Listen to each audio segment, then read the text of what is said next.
Bueno, muy buenos días a todas y a todos. En primer lugar, saludarles, agradecer al Foro Rural Mundial la invitación a participar en esta asamblea. Mis disculpas por no poder estar allí en Bilbao junto con todos ustedes, pero bueno, queríamos de todas maneras compartir estas reflexiones, de alguna forma este puntapié inicial para comenzar a tratar este tema de las razones por las cuales caracterizar a la agricultura familiar, no como un ejercicio retórico, no como un ejercicio académico, sino básicamente como un ejercicio que permita mejorar el foco, mejorar la calidad de las políticas públicas para la agricultura familiar, mejorar la asignación de los recursos y mejorar el flujo con que los recursos llegan a cada uno de los agricultores y agricultoras en cada uno de los rincones del mundo.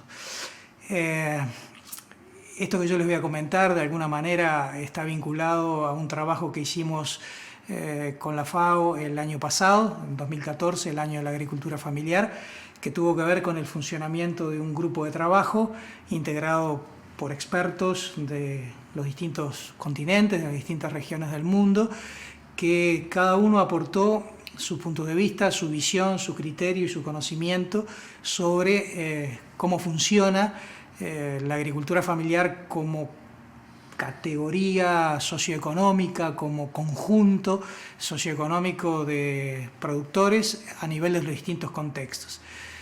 Lo que hicimos fue cruzar la realidad de 6 regiones a nivel mundial con 5 criterios, los 5 criterios que los propios expertos identificaron que básicamente tenían que ver con la definición de la agricultura familiar. Esto es, bueno, el trabajo, o sea, el trabajo contratado, o mejor dicho, el trabajo familiar y el tipo de trabajo contratado y la cantidad de trabajo contratado, que es una definición clave. La administración del predio, quién toma las decisiones en la gestión y la administración del predio, la localización del predio, también tomar en cuenta como otro criterio las zonas donde se ubica el productor en relación al predio familiar y también claramente de dónde provienen los ingresos en función del tipo de producción, el foco de producción y la calidad o cantidad de la producción.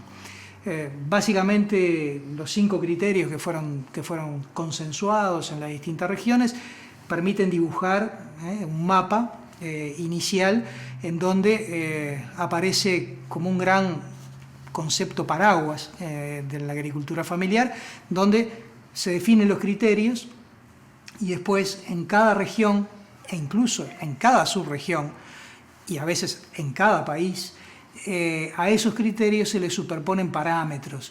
Y esos parámetros son los que de alguna manera permiten identificar con claridad dónde están, dónde se ubican, cuáles son los destinatarios de las políticas públicas, o sea, los agricultores familiares. Porque en definitiva, ese es el objetivo, como decíamos hace un rato, ese es el objetivo con el cual se hace este trabajo o se hizo este trabajo. Es decir, en estos últimos años, desde el 2000 al 2015, los últimos 15 años, la agricultura familiar ha ganado una enorme visibilidad pública. El ganar visibilidad pública le ha llevado a ganar una gran visibilidad política. Creo que todavía falta recorrer un camino en términos de visibilidad estadística. En general todos sabemos, ustedes saben, los censos agrícolas o los censos agropecuarios o las encuestas agrícolas levantan datos de los territorios básicamente vinculados a la producción, a la productividad, a las inversiones, al capital, a la superficie de los predios, cuestiones de carácter económico, productivo, pero pocos levantan datos sobre cuestiones humanas y sociales, que son 2 criterios básicos que permiten de alguna manera definir la esencia de esta modalidad, esta categoría socioeconómica que es la agricultura familiar. Una categoría que permite organizar el trabajo de una forma diferente adentro de los predios, adentro de las fincas, y organizar el trabajo de una manera diferente y la producción de una manera diferente, incluso en su vinculación con los mercados.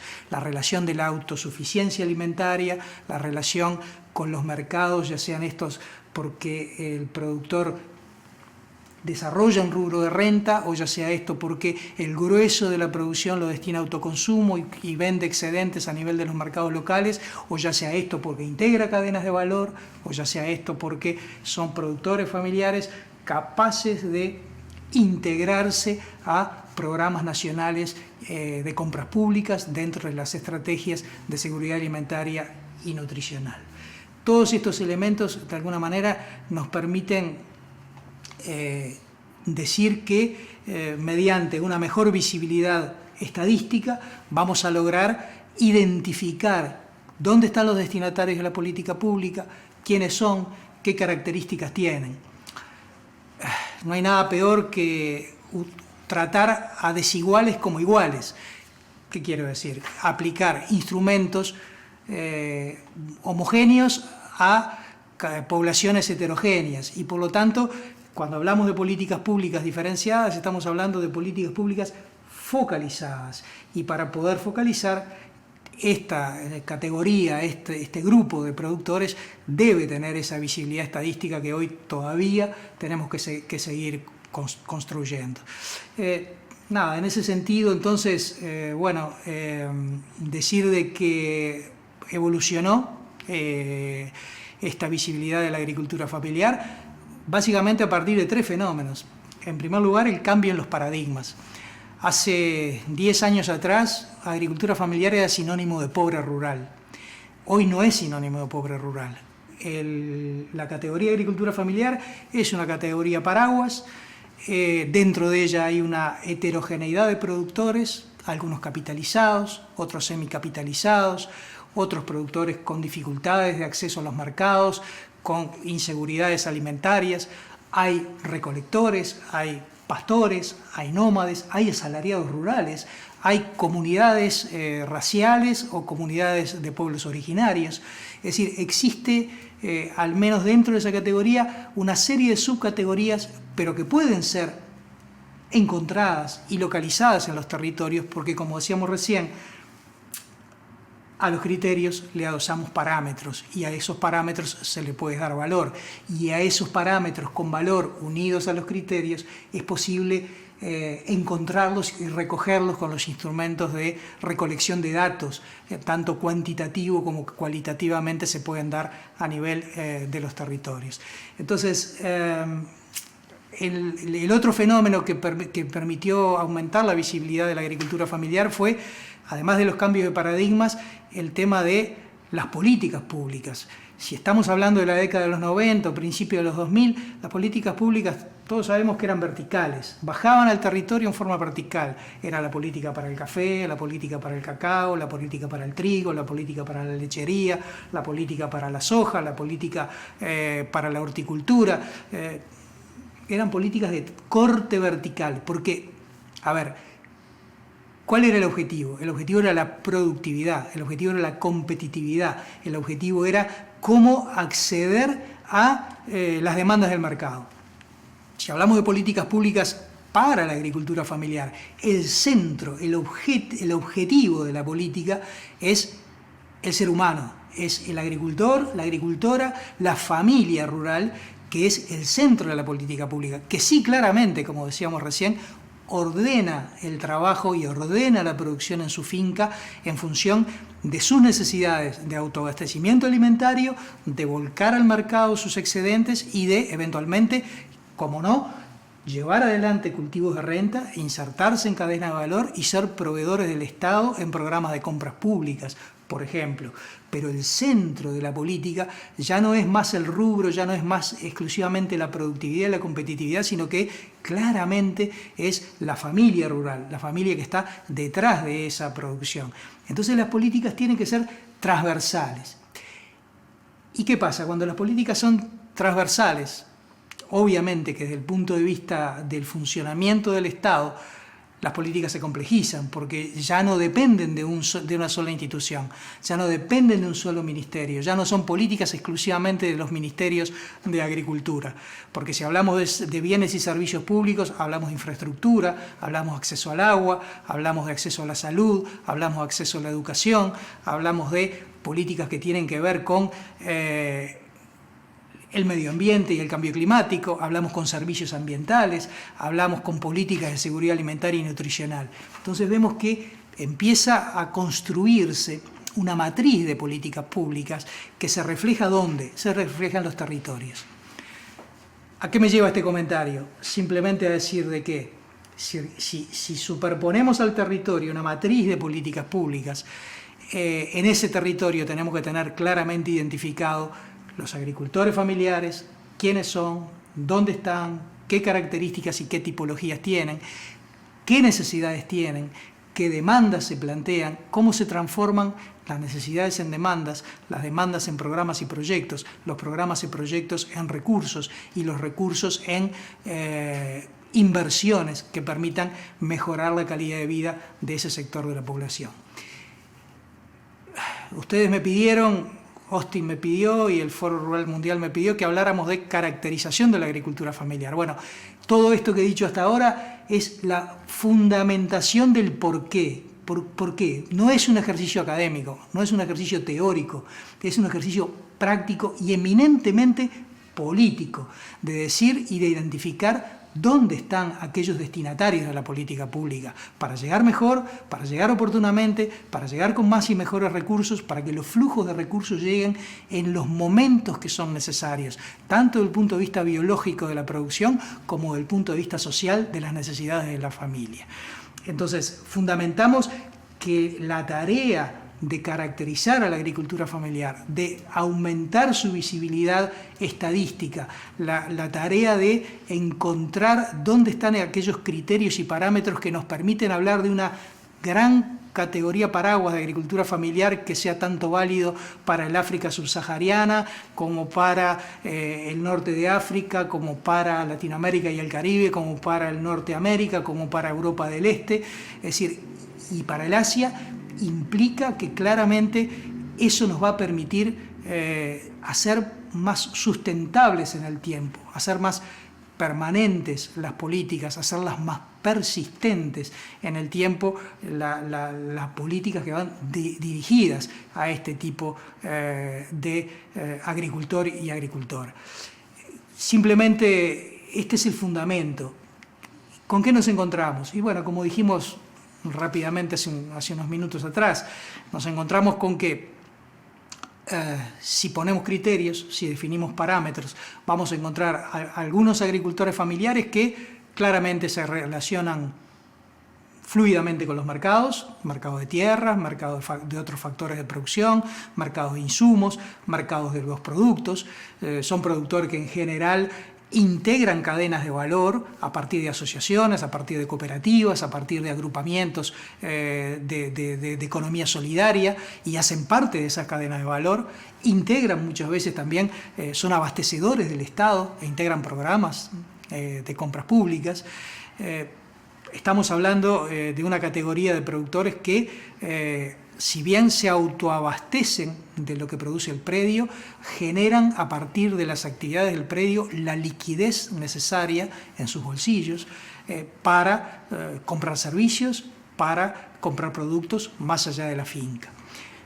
Encontramos otra categoría de productores semicapitalizados o con una relación más esporádica con los mercados. Son aquellos productores que básicamente se autoabastecen primero de alimentos, vuelcan a esos mercados locales o nacionales excedentes, están asociados a organizaciones asociativas, valga la redundancia, de servicios a la producción o servicios a la comercialización, a cooperativas, son productores que satisfacen sus necesidades de alimentación, tienen acceso al mercado de crédito, son arrendatarios o explotadores de la tierra bajo distintas fórmulas, pero tienen una relación de tenencia con la tierra bastante previsible.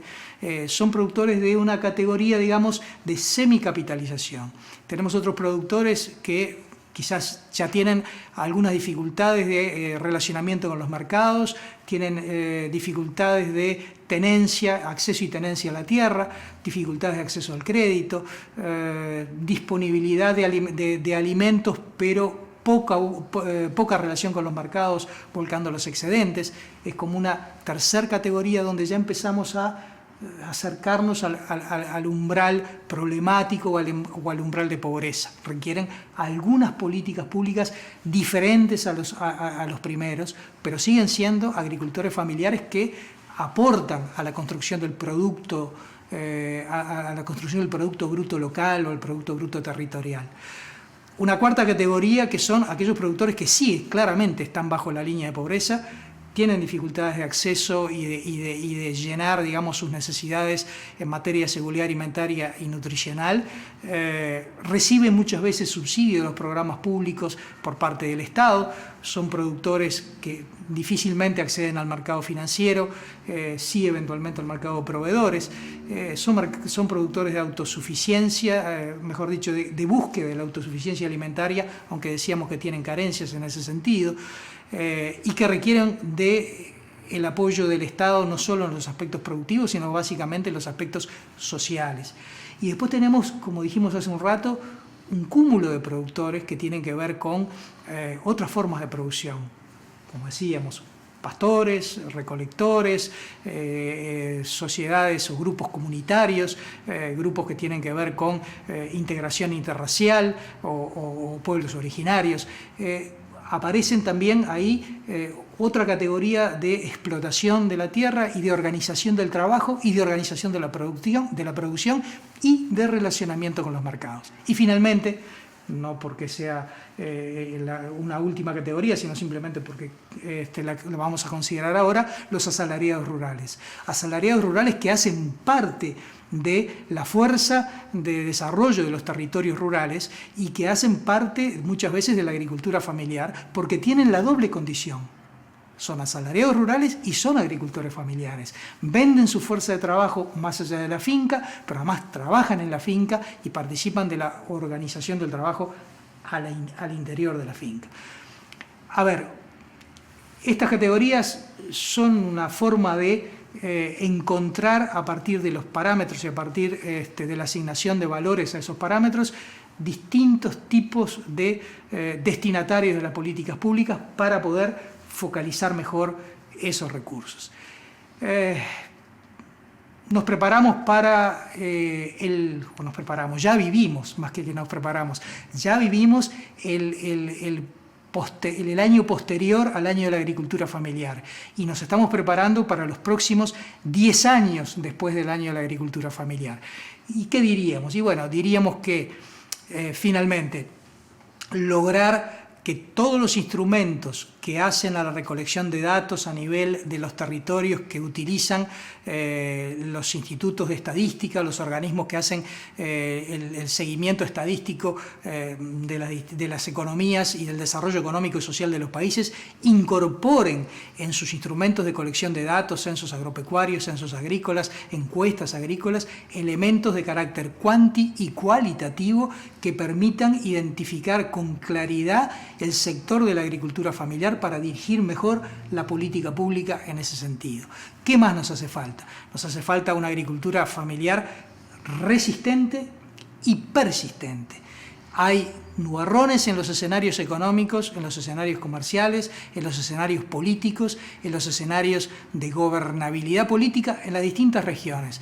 Hay nubarrones, pero debemos conservar lo conquistado en estos últimos 15 años. Y para conservarlo, ¿qué hace falta? Organizaciones sociales más fortalecidas, productores familiares más conectados entre sí a partir de mecanismos de comunicación y de gestión del conocimiento más potentes, mecanismos de diálogo político vigentes entre las organizaciones sociales de los agricultores familiares y los gobiernos, y para ello destaco en forma muy enfática el trabajo del Foro Rural Mundial, fortaleciendo los comités nacionales de la agricultura familiar a nivel de cada país y a nivel de cada región en el mundo, pero lo destaco en la medida de que esos comités nacionales de la agricultura familiar sean los interlocutores válidos y reconocidos de los gobiernos para debatir y discutir las estrategias de política pública, los instrumentos de la política pública y los recursos que la política pública, aún en momentos de severidad en el gasto, le viertan a la agricultura familiar. ¿Por qué? Y es quizás el último concepto antes de terminar y de despedirme, porque aplicar recursos a la agricultura familiar no debemos considerarlo como un gasto, es una inversión para movilizar recursos para que la agricultura familiar, lejos de ser un problema para el desarrollo de los territorios rurales, sea la principal solución al problema del desarrollo de los territorios rurales. Desearles lo mejor en estos 2 días, en esta asamblea, y bueno, una vez más, el sentimiento de no poder acompañarles y no poder estar allí con ustedes compartiendo estos debates. Un fuerte abrazo.